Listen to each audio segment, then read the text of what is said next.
Tahakin ng daan ang kiya sa dalampasigan.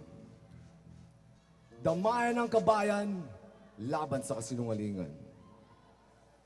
Bayanihan ang kailangan hanggang kaibuturan. Karangalan, kariwasaan ang kaharian. Tanghalan ng kapisanan ng ating kaisahan.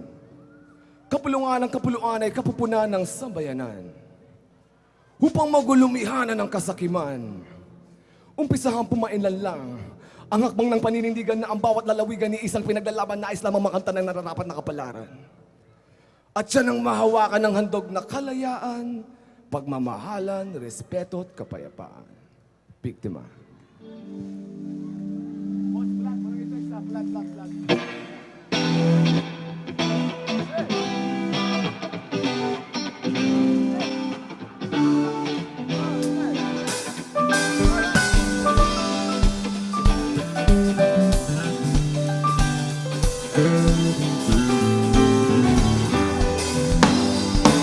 Sabihin mo nga talaga, ano ba ang nangyari sa kanya? Bakit ba di nabigyan ng hustisya? Tawag ko sa'yo ay biktima. Sabihin mo nga talaga, ano ba ang nangyari sa kanya? Bakit ba di nabigyan ng hustisya? Tawag ko sa'yo ay biktima. Biktima ng pera, biktima ng gera, biktima ng eskwela, mga sistemang biktima ng pera, biktima ng gera, biktima ng eskwela. Ay, walang kwenta, aanhin naman ang pera ko.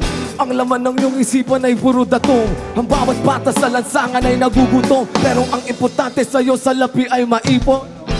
Aanhin naman ang gera pag sasayangin lang ang buhay ng isang labag.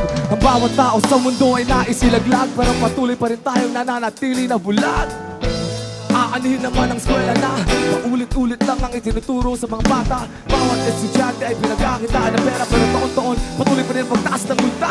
Walang kwenta, walang kwenta, walang kwenta. Ang mga bagay na to'y walang kwenta. Walang kwenta, walang kwenta. Ay,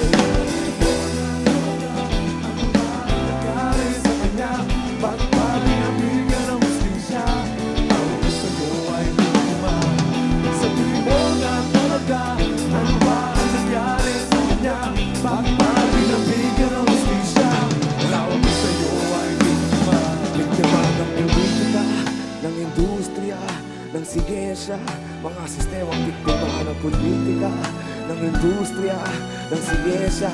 Ay, walang aanhin naman politika kung ang tanging hangarin ay sakalin ng bansa. Maganda sana kung nais tulungan ng bawat isa, pero bakit patuloy pa din ang pagbaba ng ekonomiya?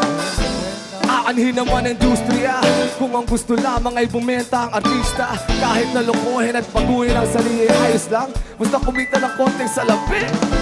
Aanhin naman ang siyensya kung papalitan lamang ang kalikasan ng makina. Pati ang tao, peke, itsura, ulo hanggang paa, pero bakit patuloy pa din ang pagkapit natin sa walang kwenta, walang kwenta, walang kwenta. Sasabihin ko sa'yo'y walang kwenta. Walang kwenta, walang kwenta. Ay, sabihin mo nga talaga, ano ba ang nangyari sa kanya? Bakit ba di nabigyan ng hustisya? Tawag ko sa'yo ay biktima. Sabihin mo nga talaga, ano ba ang nangyari sa kanya? Bakit ba di nabigyan ng hustisya? Tawag ko sa'yo ay biktima. Sabihin mo nga talaga, ano ba ang nangyari sa kanya? Paano ba ang nangyari ng hustisya? Ano ba? Sabihin mo nga talaga, ano ba ang nangyari sa kanya? Paano ba ang nangyari ng hustisya? Ano ba?